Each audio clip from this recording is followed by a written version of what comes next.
The Islamic regime, which has oppressed you for nearly 50 years, threatens to destroy my country, the State of Israel.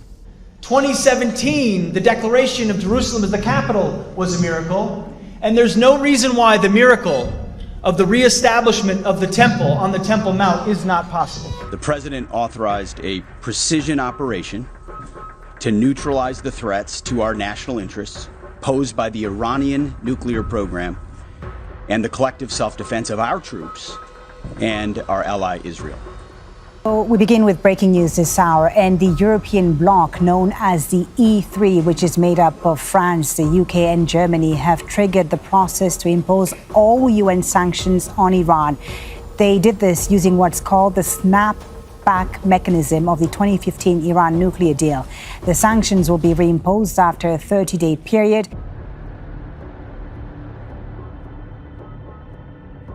For 45 years, since the Blessed Islamic Revolution of 1979, Iran has been punished, strangled and demonized by the Zionist alliance of Gog and Magog, Washington and Tel Aviv. They call Iran a sponsor of terrorism.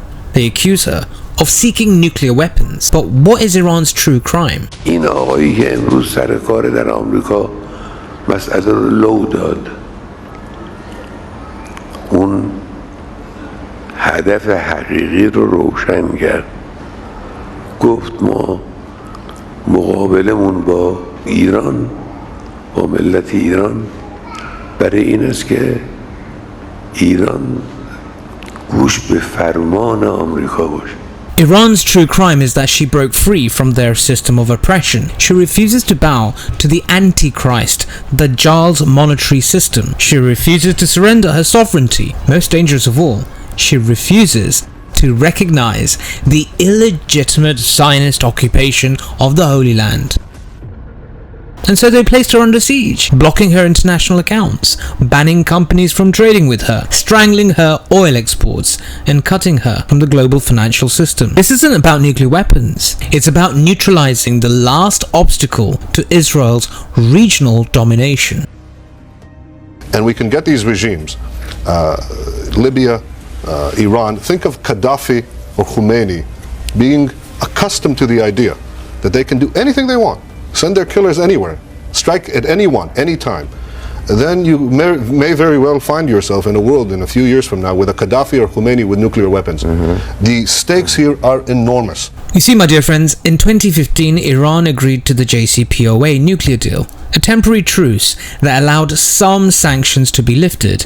In exchange, Iran allowed inspectors to monitor her nuclear program. But then in 2018, the United States, under Donald Trump, who served the Zionist agenda openly, tore up the deal. Sanctions returned, harsher than ever.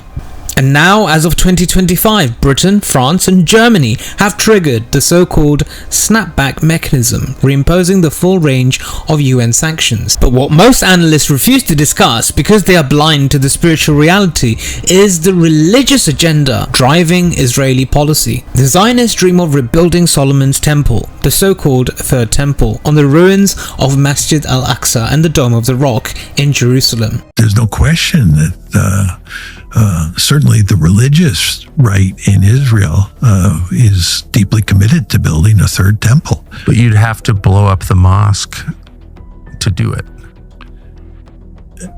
Yes. And what would happen if someone blew up the third holiest site in Islam in the middle of Jerusalem? Well, the Israelis are very powerful vis-a-vis the Palestinian population, and they would, I guess, go to great lengths to suppress any insurrection. And if they had to kill lots of people, they'd kill lots of people. Look at what they're doing in Gaza. Yeah. The Israelis are incredibly ruthless. There's just no question about that. And they believe that Palestinians are subhumans, two-legged animals, grasshoppers. They use those kind of words.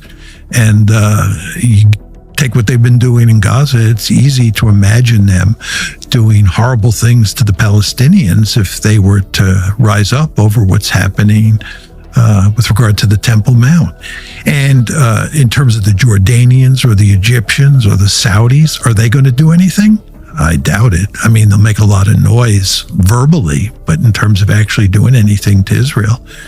This is why they seek to destroy Palestine. This is why they want to neutralize Iran and its supporters and anyone who could defend Al-Quds. They want full control of Jerusalem so that they can demolish the holy sites of Islam and replace them with their third temple to welcome their false messiah, the Antichrist, the Dajjal. And in America, this agenda is no secret. Powerful figures like Pete Hegseth, now a key player in US defense, openly preaches Protestant Zionism. He calls the creation of Israel in 1948 a miracle and says the rebuilding of the temple is inevitable. He told a Jerusalem conference the following. And today, Jennifer and I and others had a chance to go see the western wall of the Temple Mount, the western wall tunnels, so much of the old city. And as you stand there, you can't help but behold the miracle before you. And it got me thinking about another miracle that I hope all of you don't see too far away. Because 1917 was a miracle, 1948 was a miracle, 1967 was a miracle, 2017, the declaration of Jerusalem as the capital was a miracle, and there's no reason why the miracle of the reestablishment of the temple on the Temple Mount is not possible. You see, my dear friends, this is the mentality shaping US policy, a dangerous fusion of politics, war, and corrupted theology. They're preparing the ground for Dajjal, believing that they are fulfilling prophecy. Now, Iran, despite her faults, has refused to bow. She has stood firm in support of the people of Palestine, in defense of the oppressed, and in opposition to the Zionist occupation. And for that reason, the Zionist alliance wants her destroyed, not because of human rights, not because of nuclear weapons, but because Iran stands in their way of their false messiah and their third temple agenda.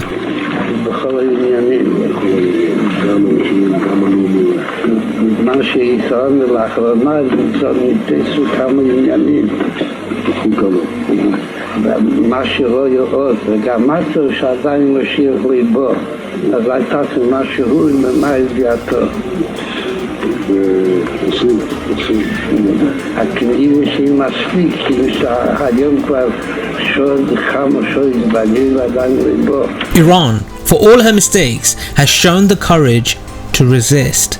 And in that resistance, the world sees a sign that the Antichrist system, no matter how powerful it is, it's not invincible. Now, my dear friends, in the coming months, sanctions will tighten. The propaganda will intensify.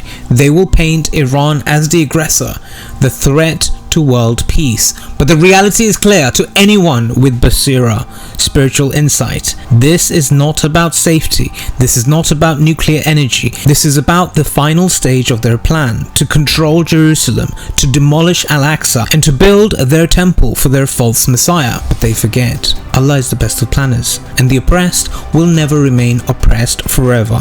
Thanks for listening to the Independent Islamic Republic. Assalamu alaikum. Have a good night.